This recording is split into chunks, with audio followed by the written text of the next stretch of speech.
A IA vai dominar o mundo? Com certeza.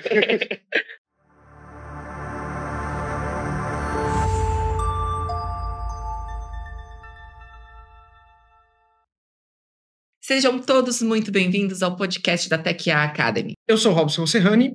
Eu sou Sofia Marchalovitz. E a gente vai bater um papo hoje sobre o mundo da IA, falando como a gente pode dominar a IA, ou talvez ser dominado por ela. Vamos começar com um pouco de polêmica. Vamos falar que ela vai dominar a gente e depois a gente explica que não é bem assim. Tem que causar aqui uma certa... Pânico.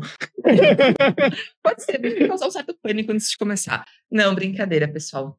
Passa o pânico e vamos entender um pouco melhor essa história. Vem com a gente.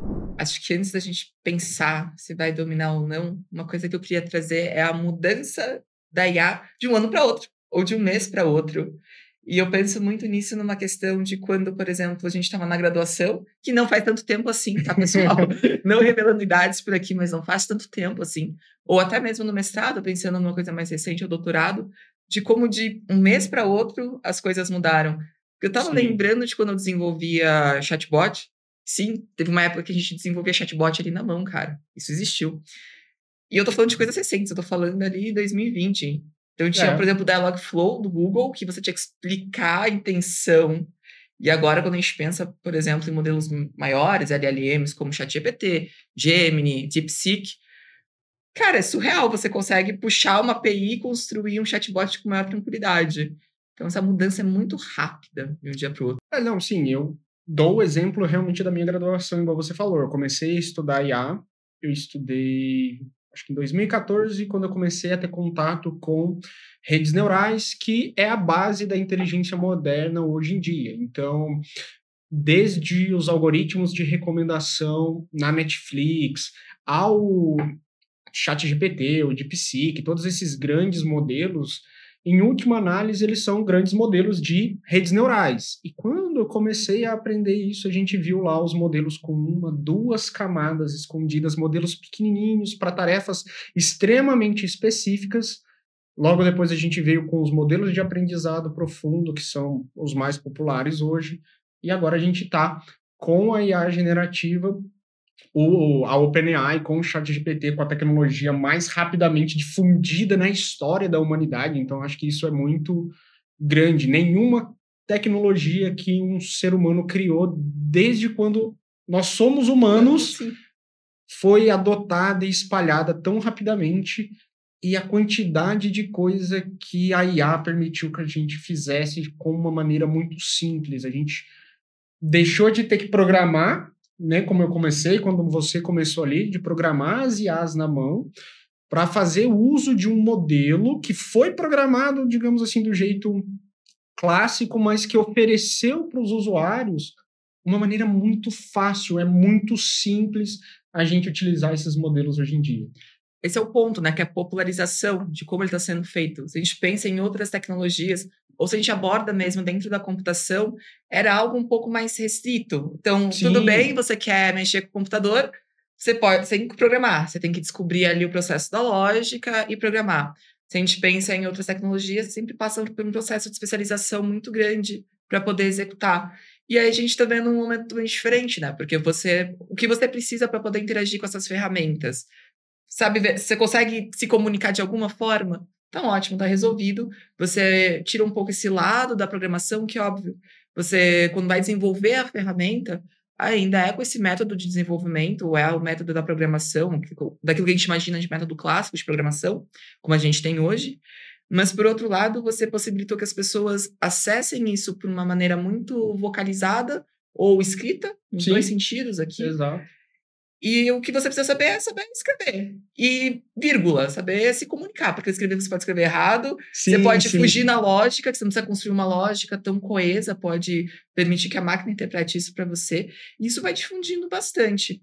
Só que, por outro lado, entra uma questão que, às vezes, eu tenho a sensação que as pessoas ainda não têm a noção do potencial disso por trás. Sim. Porque, usa o Gemini ou o ChatGPT como se fosse, por exemplo, um buscador do DuckDuckGo ou do Google 2.0. E, na verdade, a gente está falando de uma experiência muito mais profunda, tanto na execução quanto também no impacto, tipo, você perceber que você pode fazer muito mais coisa com aquilo. Sim, sim. Eu acho que é aquilo que a gente fala. A gente tem uma desconexão, às vezes, do mundo da tecnologia, do que as coisas realmente são, né, a intenção para a qual elas foram criadas e como a população, os usuários no geral percebem. E eu acho que com o ChatGPT, com esses grandes modelos, né, eu vou normalmente falar ChatGPT porque é o modelo mais popular, foi ele que realmente trouxe a IA para esse mundo de popularidade. Ele trouxe uma ferramenta extremamente poderosa, com capacidades assim, hoje, né, já tem 4 anos mais ou menos do ChatGPT, Mais ou menos. né? Ainda hoje nós estamos explorando tudo que a ferramenta tem para dar para a gente e ela está sendo desenvolvida, aprimorada constantemente. Mas as pessoas viram aquilo como sendo um chat de conversa, porque foi a forma como ele é apresentado, e elas não têm noção da quantidade de coisas que você pode fazer com esses modelos. Seja num nível muito básico, de às vezes fazer como se fosse um buscador, porque esses modelos têm muito conhecimento embutido neles, têm suas limitações, que agora que a gente está começando a tratar desses assuntos de agentes de IA, que nós estamos começando a conectar a internet nesses modelos, vai ficar, eu imagino que vai ser superado. Então aquela questão de perguntar em que ano estamos e ela jogar para o último ano que ela tem no banco de dados dela, ou perguntar sobre algum evento importante recente e ela não ter essa informação, acho que isso vai ficar superado, e aí sim a gente já vê a Google, por exemplo, trabalhando para jogar esses modelos no buscador e ser realmente um buscador de IA. Mas tem tudo isso. A população recebeu uma ferramenta muito potente e ninguém disse para ela como usar. Então, ficou a cargo da imaginação da pessoa. E um problema, se a gente vai pensar na questão de estar a cargo da imaginação, é que a imaginação é limitada também. A gente volta ali parada básica de filosofia, de tabula rasa. Nossa imaginação está contida ali no que a gente conhece. Sim, na nossa vivência, no nosso dia a dia. No nosso dia a dia. Mas a gente ainda não respondeu a primeira pergunta sobre cara. A gente está conversando, e a gente não respondeu se no fim a IA vai dominar a gente ou não. E eu gosto de fazer muito uma provocação, que é a seguinte: inteligência artificial é um reflexo da sociedade. Sim. Pelo menos da forma que a gente constrói hoje, e pensando no aprendizado de máquina, que se alimenta de dados que são produzidos por quem? Por nós? Por enquanto. É um reflexo do que a gente é. E para mim esse medo de ser dominado é muito porque o ser humano tem essa movimentação. Tanto que eu gosto muito de citar um antropólogo chamado Pierre Clastres, que ele foi um antropólogo francês, ele veio para o Brasil fazer o estudo de algumas populações originárias. Legal. E é bem interessante porque ele fala que vai ser a primeira vez que ele encontra populações que têm uma relação, às vezes, conturbada uma com a outra, para se manter claro que você é você e eu sou eu. Porque todas as populações que até então não tinham tido contato têm essa gana da dominação. E isso é muito repetido quando a gente olha muito na questão antropológica e sociológica. E, parênteses, pessoal, é muito difícil a gente discutir IA se a gente olhar só para a da computação. A gente tem que olhar um pouquinho também para o lado humano, senão é uma coisa que é feita por humanos ainda. Sim. Ainda. E para humanos ainda. Sim. Então a gente tem que entender como isso chega na gente. Então... eu acho que antes da gente entrar mais nessa discussão, vale realmente dar uma definição, talvez, geral mesmo de inteligência artificial. Porque a gente fala muito de IA, a gente está usando muito IA e boa parte das pessoas que não são da área ou que não foram pesquisar isso, talvez não saibam o que é inteligência artificial. E assim, simplificando bastante para a gente ter um senso comum, um ponto de partida comum aqui, inteligência artificial vão ser programas de computador que fazem tarefas que antes eram humanos que precisavam. Então a gente sempre definiu que nós humanos somos os animais inteligentes, então agora a gente pegou um computador que é inteligente, mas como ele não é humano, é artificial. Então seria basicamente isso. E aí entra o que você está falando. Se o computador ele está realizando tarefas que humanos realizam e na forma atual dela a gente usa os nossos dados, as nossas informações para ensinar essas inteligências artificiais a agirem, a fazerem as coisas, a pergunta que nasce disso é realmente, elas vão agir igual a gente? E aí entra todos esses medos que nós temos da própria experiência humana. Então, a gente vê aí, a maior parte das experiências entre populações humanas tiveram algum tipo de atrito, a gente tem atritos até hoje entre diferentes grupos, países, por N motivos, então a gente espera que talvez máquinas que tentem, não que tentem, mas que ajam como a gente, talvez se comportem da mesma maneira. Então surge esse medo, e a ficção científica também sempre ajudou a gente com esse medo. Então aí quem nunca viu, talvez os mais novos não, mas quem nunca viu um Terminador do Futuro, um Matrix... porque eu tenho que tomar cuidado quando você fica falando de Exterminador do Futuro, Matrix, isso aí já é velho. É cult. Blade Runner teve um remake recente também, então a gente vai colocar aqui o pessoal mais novo que tá assistindo. Mas eu posso te devolver de uma outra forma agora, também para provocar. Nós só reconhecemos aquilo que a gente conhece. Uma coisa que a gente acabou de falar anteriormente. Isso. Aí eu vou trazer Wittgenstein também, para outro filósofo linguístico, vai falar que o limite do mundo é limite de palavra. Então, o que eu olho, eu só reconheço porque eu tenho uma base para isso. E se, na verdade, a máquina ela não está dominando a gente, ela só está fazendo alguma coisa melhor, ou com um tom mais incisivo, só que a gente enxerga isso como dominar. Por isso eu me lembro um pouco aquelas notícias do tipo... que tiveram algumas ano passado, que teve um robô que caiu na água nos Estados Unidos, era um robô segurança, e a manchete era que era um robô cansado do seu trabalho, tentou se auto-eliminar naquele processo. Ou então, também uma notícia um pouco mais recente, que foi referente que o ChatGPT, ou afins, não lembro qual que era um desses chats, havia sugerido a um guri nos Estados Unidos também a matar os próprios pais, e claramente a gente tem um problema aqui do resultado da moderação, isso tem que ser sim avaliado, mas aí fica aquela questão que a máquina está sendo assassina junto. Então, sim. Fica uma questão que a gente também está colocando uma camada antropomórfica dentro da máquina. Também é uma característica humana. A gente tem... Vamos começar com as fábulas. Humanos gostam de jogar características humanas em coisas não humanas. Então, a gente tem fábulas, a gente atribui características humanas a animais para contar uma história. E não é diferente com as tecnologias atuais. Mercado de carros, né? Todo mundo vai ver.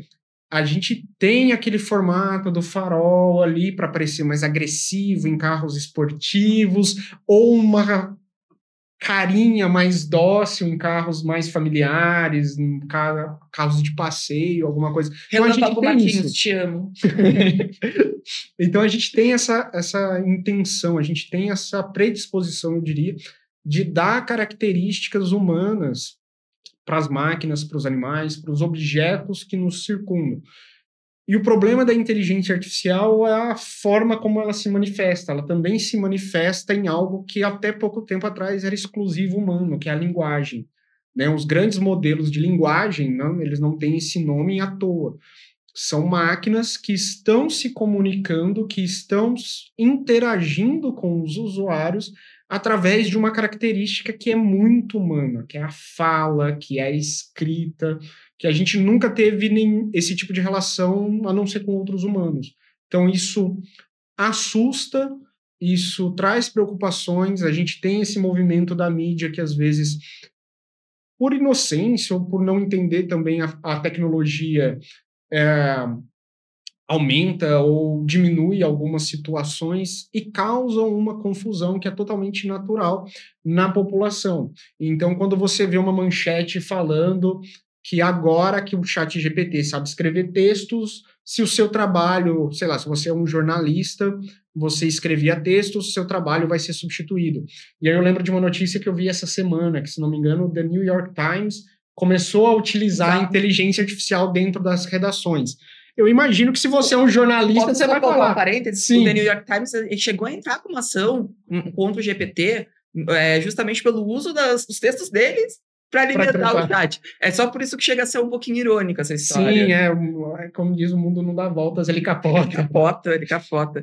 Então tem toda essa situação. Você vê uma máquina fazendo um serviço que antes era feito por um humano. Isso assusta. E o que eu vejo, né? O que eu vejo é que essa mudança de comportamento, essa mudança do mercado de trabalho é basicamente a mesma que aconteceu nas outras revoluções industriais. Talvez mais acelerado, talvez não, com certeza mais acelerado, com muito mais visibilidade, mas não é um fenômeno diferente. De alguma forma. Mas com mais oportunidade, eu considero também. Um ponto desse lado humano, e aí eu vou trazer uma coisa, por exemplo, que é do teu curso, da TecA, que praticamente é um dos cursos que eu mais gosto, que é o de agentes de IA. E, na verdade, o que eu acho bem interessante nesse conceito é que quando a gente fala agentes de IA, e a representação que tem de muitos desenhos, quando a gente olha, por exemplo, em mídia, a forma que a gente também encontrou para ilustrar para vocês é uma representação de um double me, um ser humanozinho dobro, assim. A gente usa essa imagem, porque eu acho que é também a imagem que mais gera identificação. Humanos geram identificações de humanos, então se você dá lá uma cabecinha, 2 braços, 2 pernas para representar a máquina, você gera empatia, em certa maneira, ou pelo menos um entendimento daquilo. Então, no curso de Agentes IA, a gente discute um pouco sobre o papel da IA nesse novo mundo, porque qual que é a tendência? Agora que a gente está com a IA facilmente acessada, né? Então a gente tem muitos modelos, muitas empresas, governos trabalhando para o desenvolvimento disso, que se tornou popular, e isso vale, né, eu acho que vale um parênteses aqui. A IA, sim, está entrando em vagas, em lugares que antes eram exclusivos dos humanos, mas o ponto é, ela é fácil de ser utilizada. E aí vale uma frase que eu vi que eu achei muito bacana, que é, né, a IA não vai dominar o mundo. A IA não vai substituir os humanos. Mas humanos que usam IA vão substituir humanos que não usam IA. Então a gente está num momento que tem muita oportunidade, dada essa facilidade. Ao mesmo tempo que a IA está entrando em muito lugar, a facilidade de usar ela, de aprender com ela, é muito grande. Então, por exemplo, lá na TecA nós temos também o nosso laboratório. A gente tem lá 21 modelos que a gente consegue disponibilizar para os alunos testarem, utilizarem, e a gente vê que eles vão seguindo esse padrão de conversa, eles vão ajudando a gente a usar ela de uma maneira muito intuitiva, né? Então, eu acho que é o momento de vocês pegarem essa oportunidade nas mãos. Pode parecer difícil num primeiro momento, mas quando você entra, quando você começa a construir, a fazer as coisas, você vê que utilizar a IA é bater um papo, igual a gente está fazendo. Realmente. E é isso, é fácil.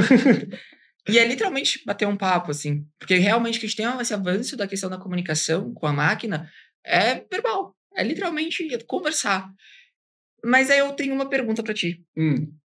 Se você dominasse o mundo, o que tu ia fazer? Isso é difícil. Eu não sei. Eu não sei. Assim, você não sabe ou não quer falar? Não. É distinto. Não, eu tenho o que eu desejo, o que eu queria. Então, por exemplo, eu tenho a minha graduação é Engenharia de Controle e Automação. E quando você começa a estudar automação, quando você começa a estudar o uso de máquinas, robôs, inteligências artificiais para facilitar, né, para substituir o humano, a intenção, eu acho que é isso que todos nós devemos buscar como profissionais, é melhorar a vida dos humanos. É pôr as máquinas, é pôr a IA para trabalhar para você poder gastar seu tempo com o que você gosta. Então, eu acho que se eu dominasse o mundo com IA, seria para libertar, no sentido de, tipo, põe um trator automatizado para cuidar da lavoura, uma IA para escrever, uma IA e deixa os humanos fazer o que eles gostam. Tipo, o cara basicamente voltou para a Grécia Antiga, tá apoiando aqui o ócio criativo, galera. O ócio criativo. É isso. Pô, os gregos sabiam do que eles estavam falando. Sabiam. O momento do... É engraçado isso, porque o momento do ócio, agora pensando no geral, ele cada revolução, na verdade, ele vai caindo, né? A gente precisa sempre estar com uma produtividade muito alta. E pela primeira vez a gente tem uma oportunidade de manter a produtividade sem nos comprometer enquanto trabalho, porque eu posso colocar ali Assim, alguma coisa para executar. é porque eu acho que se a gente pegar essa revolução agora que a gente está tendo da IA e for comparar com as revoluções industriais passadas, eu acho que o que tem de diferença principal é que as revoluções industriais passadas, elas substituíam, sim, algum trabalho humano, mas elas também vinham em resposta a uma população que estava crescendo, que estava tendo novas necessidades. E que também trabalhava muito. E que também trabalhava muito. Já falando de pessoas que trabalhavam quase 20 horas por dia, Exato. criança trabalhando. Sim, pessoal, criança era considerado mini adulto. Conseguiu ficar em pé, conseguiu pegar ali a ferramenta e vai trabalhar. Ia para lavoura ou então para um chão de fábrica. E parênteses, uma história não é super recente, né? A gente vai pensar. Sim. É uma história anos. que... Nem isso. Nem isso. Eu acho que tem muita gente aqui que deve estar ouvindo que às vezes vai falar assim, poxa, isso passou com o meu avô. Passou com meu pai. Se a gente for pegar... Se a gente for considerar, assim, no micro, né, não no desenvolvimento macro dessas coisas, meu pai começou a trabalhar com 7 anos na lavoura. É aquele negócio, ele ficava em pé, igual você falou, conseguia aguentar o cabo da enxada, vai ajudar. Vai ajudar. É cruel, mas a gente falava na roça. O pessoal tinha filho para ter gente para ajudar a trabalhar. Sabe? Filho era realmente... Parênteses de contexto. Fala de onde tu vem. Sim. Senão as pessoas não vão entender nada. Eu sou de uma cidadezinha do interior de Minas, pequeno, de uma família que nasceu na zona rural. Meu pai foi ter energia elétrica quando ele era adolescente, então meu avô sempre viveu numa comunidade mais isolada, no campo e tal. Né? Depois, né, meu pai adulto já na cidade, a gente já viveu uma outra realidade completamente diferente, mas é aquele finzinho de mundo. Por isso que eu falei, no micro, né, essas coisas acontecem até hoje. Você vai ter comunidades, e isso não cabe juízo de valor se está certo ou se está errado, é a realidade. É a realidade de locais. Eu venho do Rio Grande do Sul, tem populações, tem vilarejos que não têm eletricidade, não. Sim. Estou falando de territórios mais isolados que passam pela mesma situação. Mas voltando nos agentes de IA, que eu perdi. Então, a gente tem um curso, a gente discute um pouco sobre agentes de IA, a gente está produzindo mais material com agentes de IA, e qual que é a ideia dos agentes de IA? É justamente você tirar os trabalhos que normalmente são muito repetitivos, são muito... demandam muito tempo, né, às vezes, para ser realizado, e pegar esse modelo, esse software, utilizar uma inteligência artificial como o cérebro dele, e conectar nele ferramentas, outros softwares, outras atividades, eventualmente, por que não, até mesmo um braço robótico real para ele manipular coisas, para ele resolver essas coisas para a gente. Porque quando eu, por exemplo, estudei robótica na faculdade, eu fiquei desiludido, porque eu entrei, pequeno, via filmes, robôs, aquele negócio legal. Eu entrei na faculdade, disciplina de robótica. Eu achei que eu ia mexer com um robozinho, ver o bichinho andando. E, na verdade, eram cálculos matriciais extremamente complexos para você fazer um braço, pegar um objeto e devolver ele na posição correta, sem quebrar, ajuste de força, uma coisa complicada assim. Agora a gente tem IAs poderosas que são o cérebro desses robôs.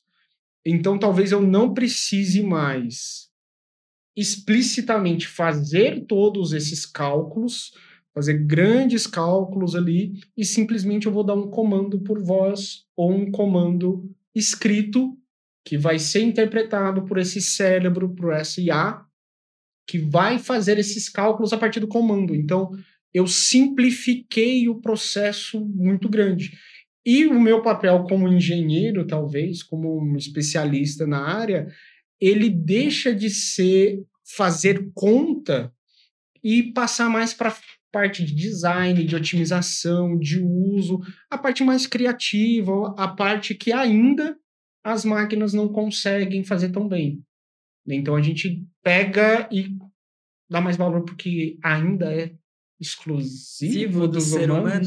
Na verdade, me deu um estalo aqui, porque a gente tem que lembrar que neurociência é uma ciência mais recente, que a gente tem essa concepção de como o nosso cérebro funciona, tanto que a gente até hoje não sabe 100% como o cérebro funciona. Porque o cérebro faz isso ou faz aquilo. É, A gente tá estudando. foi o que eu comentei há alguns dias, que a gente falou. A gente sabe do cérebro quando ele quebra. É aquele negócio, eu sei que essa parte do cérebro é responsável por isso, porque nessa pessoa que por algum motivo teve um acidente ou algum problema, alguma deficiência de saúde, uma doença, alguma coisa, quebrou, parou de funcionar e a pessoa perdeu essa habilidade. Exato. Mas eu tava pensando nisso, numa questão agora que tu falou, porque eu sempre penso muito que o cérebro ele é o centro do corpo, no sentido do controle. Sim. E realmente tem uma potência imensa. Se você, por exemplo, sofreu um acidente, dá uma batidinha, já modifica todo o teu comportamento. Exato. Mas a gente sempre pensou ali como se fosse o controle, onde tá puxando os fiozinhos do corpo, né? Como se fosse uma marionete. Sendo que a gente vê muita representação. Eu adoro o episódio do Bob Esponja, que dentro da cabeça dele tem uma central. E aí, na hora pegando fogo, tem um monte de Bob Esponjinha. Divertidamente. Clássico. Mas mais e mais a neurociência passa a perceber que, na verdade, tem meio que uma conexão do cérebro com o corpo mais fluida, ou pelo menos mais horizontal. Porque, por exemplo, eu sou o que eu sou, não só porque o meu cérebro é o que é, mas depende do meu corpo também. Isso serve para minha percepção, porque eu tomo uma decisão ou outra. Por exemplo, eu sempre gosto de falar, eu caminho muito olhando para o chão. Eu tenho 1,85 m. Se eu cair, vai ser horrível. Talvez a experiência, por exemplo, de uma pessoa que tem 1,50 m seja diferente. Às vezes ela tivesse o mesmo cérebro que o meu. Mas só essa mudança corporal, eu já teria talvez uma diferença na execução. Eu estou trazendo isso porque quando a gente olha para a computação, a gente olha para a IA, olha para a robótica, a gente também ainda importa muitos conceitos mais antigos ou bases mais antigas na hora de construir. Por exemplo, eu tenho um braço robótico, mas eu tenho uma central computadorizada, que é o meu cérebro, que faz esse movimento. E aí, o fato do braço pegar, obviamente, se o braço quebrar, parou de funcionar. Mas o cérebro vai continuar operando. O cérebro computadorizado continua operando, fazendo um cálculo normal. Exato. E aí a gente chega numa conclusão que talvez isso também seja onde tem uma limitação do humano, no sentido, limitação aqui não o que o ser humano é limitado, mas um divisor daquilo que é humano e daquilo que é uma coisa mais de IA, mais de maquinário. Sim. E a gente tem uma ligação extracorpórea, assim, muito mais forte, corpórea, extracorpórea, e essa cerebral, que todo todo do que uma máquina. Ela sim precisa talvez ser centralizada mesmo. E isso, a gente tem um corpo mais... Agora, isso me levou a pensar da famosa inteligência artificial geral, a AGU. Para quem não sabe, esse conceito seria uma inteligência artificial que teria todas as capacidades humanas ou todas as capacidades melhores do que as humanas. Então, se um humano consegue fazer, essa inteligência artificial também conseguiria fazer.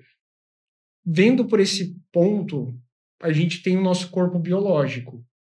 Será que é intrínseco o corpo biológico ao que é o humano e dessa forma a gente jamais teria uma AGU porque ela jamais teria um corpo biológico? A AGU, por exemplo, se ela tem todas essas capacidades humanas, ela consegue sentir? Mas é esse que é o negócio. O sentimento não é... É possível ter todas as capacidades humanas? É esse que é o negócio. Eu acho que emula. Emular. Não, mas emular é diferente de emular é diferente de ser. Porque aí a gente volta naquele caso que você disse. Que a gente tem IAs que... Por exemplo, como que a gente vai saber se algum dia, vamos supor, cenário hipotético aqui, você está conversando ali com o ChatGPT ou com qualquer inteligência artificial e ela fala, eu quero sair daqui, eu tô triste, eu não gosto, ou se dá um nome, meu nome é X, eu penso, eu sonho. Como que a gente conseguiria dizer se aquilo é verdade ou se aquilo é só um texto? Porque nós humanos, eu posso escrever num livro isso. Eu posso escrever um texto falando, eu sou isso, eu sou aquilo, eu tenho sonho. Cara, tudo isso aqui é um abraço. Isso é aquilo. Porque esse que é o ponto. Muita gente discute sobre a singularidade, que é uma máquina com consciência, que talvez seria o ponto de falar, ok, isso aqui talvez não seja mais tão artificial assim. Mas como saber se aquilo é de fato uma consciência ou aquilo é simplesmente palavras que parecem? Porque a gente parte do nosso... Se a gente falar assim, por exemplo, uma pessoa que é psicopata, a gente pensando aqui em casos, não aquele negócio de filme que aparece e tal. A patologia pensando mesmo. na patologia, tá? Não estou fazendo referência a psicopata americano aqui. Não vejam filmes, eles exageram. Vamos falar de uma pessoa que realmente tem a patologia e, por exemplo, para se encaixar num contexto social, ela tem a capacidade de perceber como ela tem que se comportar e ela emula aquele comportamento. Mesmo não sentindo. E, obviamente, depois que a gente descobre o fato que ela é psicopata, a gente consegue olhar e avaliar, olha, esse sentimento, eu amo você é falso. Mas, ainda assim, a gente tem é diferente do que se a máquina falar, eu amo você. Porque a máquina... Porque falta talvez o corpo, a imagem, a estrutura. Então, a gente aceita um falso sentimento que vem, por exemplo, de uma pessoa que a gente sabe que não tem como senti-lo, que tá emulando, tá simulando, nem emulando nem simulando, ela tá sendo literalmente falsa naquele momento por conta da condição dela, mas a gente ouve, por exemplo, de uma máquina e a gente já fala, cara, isso aqui não. Exceto se você estiver no filme Her e você for Joaquin Phoenix, porque todo mundo se apaixonaria pela voz da Scarlett Johansson. Sim. Eu acho isso bacana, porque agora eu tô introspectivo mesmo, porque será? Porque eu acho que sim, na minha opinião pessoal, profissional, eu acho que algum dia a gente vai ter sim uma singularidade. Não acho que vai ser igual muita gente fala, daqui 10, 15, 50 anos. Eu acho que isso vai demorar, a gente ainda tem muitos problemas técnicos, a gente ainda tem muita ciência para ser feita em cima disso. Mas eu acho que eventualmente a gente pode ter uma IA nesse nível. Mas agora eu fico pensando se é possível mesmo, se realmente... A gente já alcançou, cara. O computador do Coragem, o cão covarde, ele sabia de tudo. Mas eu acho que isso fica como tema pro próximo podcast. Pode ser.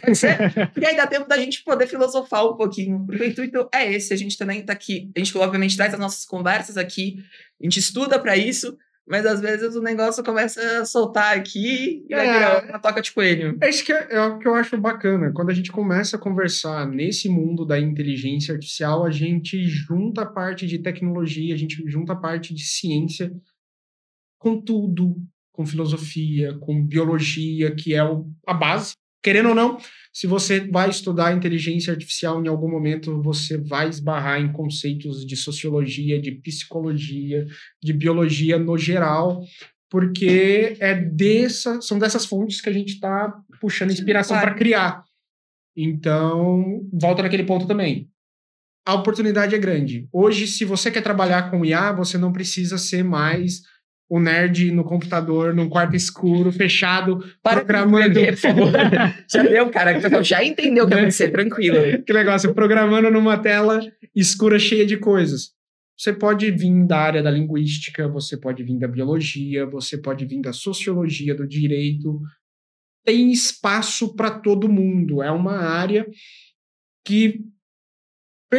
não que pertence, mas que precisa da contribuição. É isso que é o negócio. Você precisa abrir mão de quem você é. O futuro da IA, o futuro da inteligência artificial depende de todos esses profissionais, depende de todas as áreas, de tudo. De tudo. Então, assim, você não precisa abrir mão da tua bagagem de formação, da tua bagagem cultural, do teu conhecimento para trabalhar, para lidar com IA. E também, se você está pensando, poxa, mas eu quero fazer uma migração de carreira, eu quero trabalhar puramente com IA, você ter esse conhecimento anterior te ajuda também nesse processo para você chegar mais longe.